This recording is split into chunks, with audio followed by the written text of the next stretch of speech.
देखिए टॉपिक चला हमारा कोरल ड्रॉ।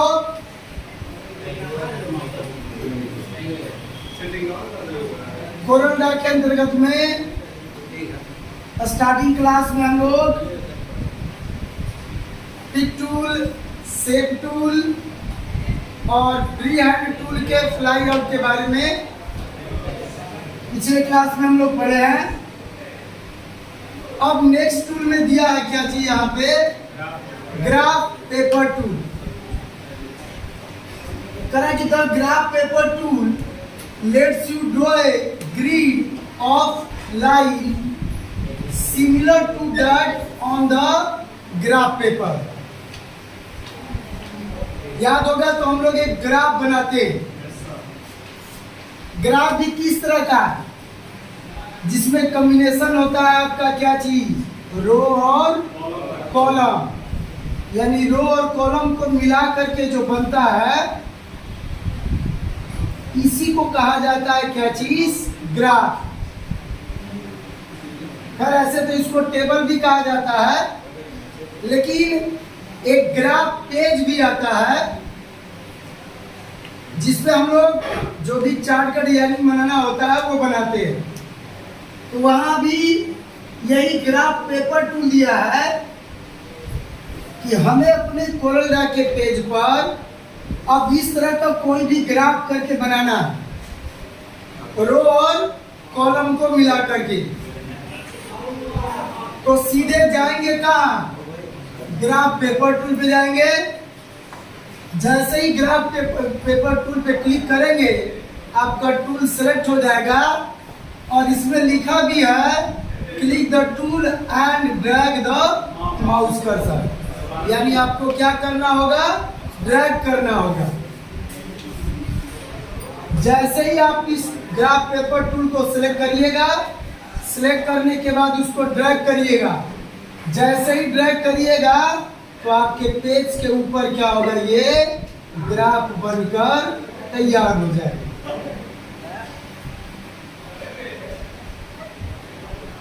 ठीक है, लेकिन जैसे ही ये ग्राफ बनेगा आपका कॉम्बिनेशन क्या है, 1 2 3 4 5। बाय द वे मान लीजिए कितना कॉलम आया, 5। 1 2 3 4 5। रो भी कितना आया, तो कॉलम भी 5 और रो भी 5। लेकिन हमें क्या करना था कि इसकी संख्या और बढ़ानी है, हमको और भी इसका ग्राफ बढ़ाना है।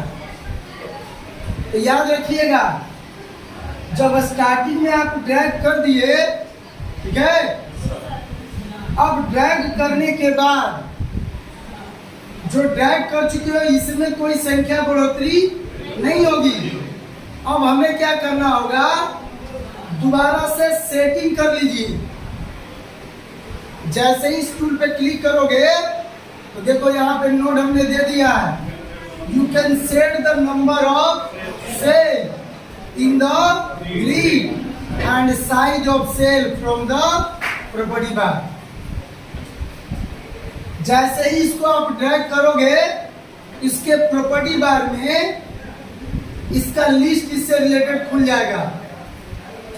उसमें एक ऑप्शन देगा, इस टाइप का ऑप्शन दिया रहेगा।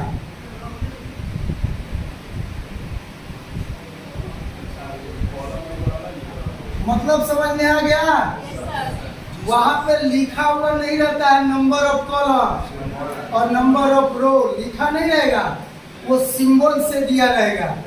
इस सिंबल से पहचान करना होगा कि ये क्या हो गया, कॉलम हो गया। तो अब कितना कॉलम चाहिए, अब इसमें कोई परिवर्तन नहीं होगा। अब दोबारा क्या करना होगा, ड्रैग करना होगा। तो हम क्या करेंगे, अब इसमें सेट कर लेंगे कि हमको 7 कॉलम चाहिए और 6 रो चाहिए। सेट कर दिए। सेट करने के बाद अब दोबारा इसको ड्रैग करिए तो आपका कॉम्बिनेशन क्या होगा, 7 और 6 का आएगा। 2 3 4 5 6, 1 2 3 4 5 6 7, और इधर हो जाएगा 1 2 3 4 5, 1 2 3 4 5 6। आपके पेज पे क्या होगा, ये ग्राफ बन जाएगा। क्लियर है? और अगर जरूरत पड़ेगा इसका साइज भी क्या कर सकते हैं हम लोग, बढ़ा और घटा सकते हैं। वो सारा काम कहाँ से होगा, प्रॉपर्टी बार से। एक सेल करना पड़ेगा टेबल का, टेबल का, सेल का नहीं। अब इसी में दिया है fly out of graph paper tool. अब देखेंगे कि इसके अंदर फ्लाई आउट में क्या क्या आते हैं। तो फ्लाई आउट में दिया है क्या चीज, पॉलीगॉन टूल और स्पाइरल टूल।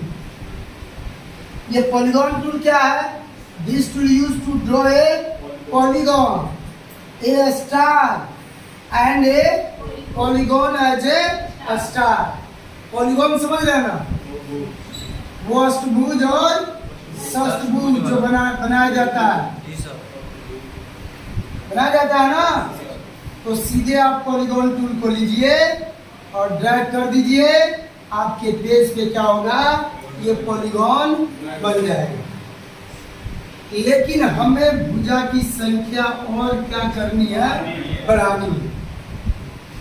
तो जब इसको आप बना लोगे तो इसके प्रॉपर्टी बार में, ठीक है, इसके प्रॉपर्टी बार में वहां पे दिया रहेगा इलेक्ट्रॉन लिस्ट बॉक्स। वहां से क्या करिएगा, क्लिक करते जाइएगा। जैसे अभी कितना है, 1 2 3 4 5 6 है, 6 दिया हुआ है। अब इस पे क्या करो, क्लिक करो, एक संख्या क्या होगा, बढ़ेगा, यानी क्या हो जाएगा, 7।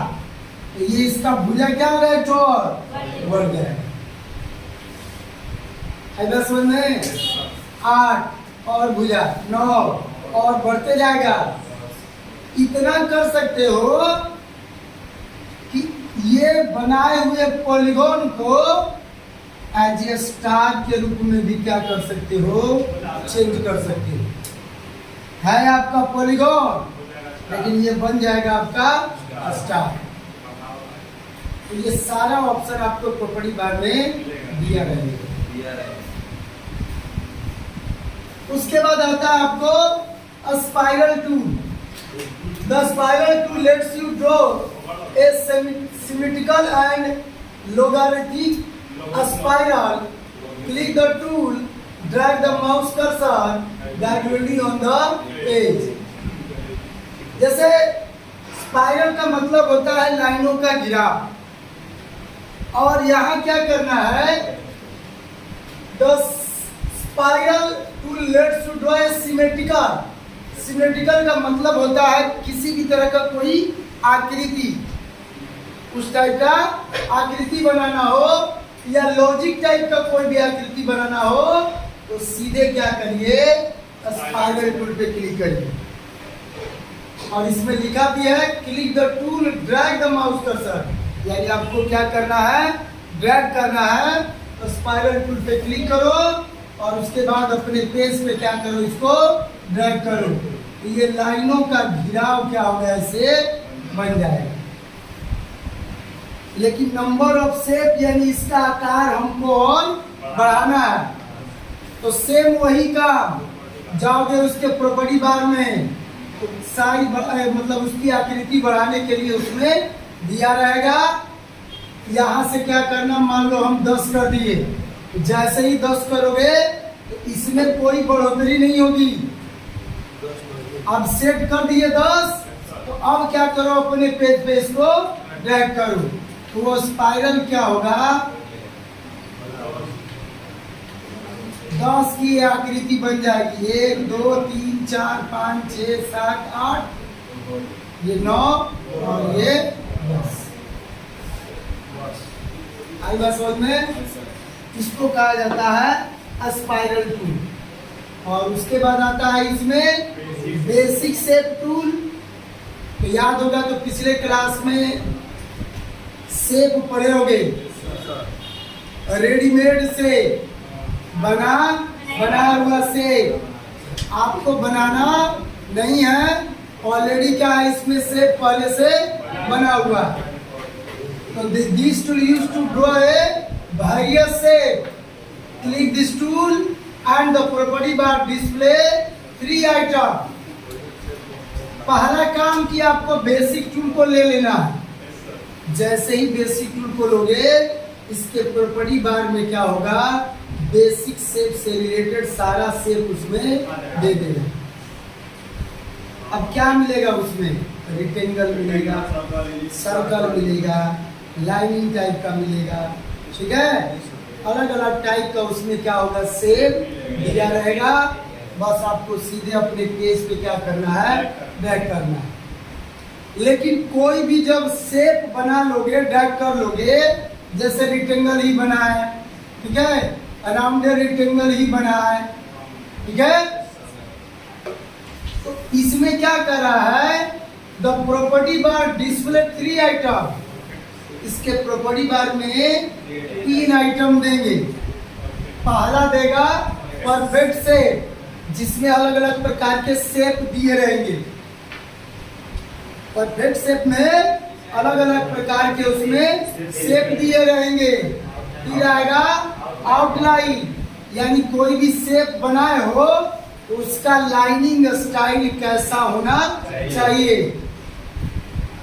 Dot dot, dash dash, single lining, double lining, lining style भी कौन सा होना चाहिए। और तीसरा होता है क्या चीज, आउटलाइन विड्थ, यानी ये लाइनिंग कितना मोटा और पतला होना चाहिए। तो लास्ट में देखोगे तो हेयर लाइन दिया रहता है ऑप्शन, जो याद होगा तो 300 टूल के फ्लाई आउट में, बाकी सब टूलों में भी हम लोग लाइनिंग का साइज बढ़ाने के लिए हेयर लाइन ऑप्शन का यूज किए थे। तो 3 आइटम है। पहला है परफेक्ट शेप, दूसरा है आउटलाइन सेलेक्टर, और तीसरा है आउटलाइन विड्थ, यानी लाइनिंग का विड्थ यानी मोटाई और पतलाई कितना होना चाहिए, कितना लंबाई चौड़ाई में इसका लाइनिंग बॉर्डर होना चाहिए, वो आउटलाइन विड्थ यानी हेयर लाइन से क्या कर सकते हो, सीख कर सकते हो। क्लियर है?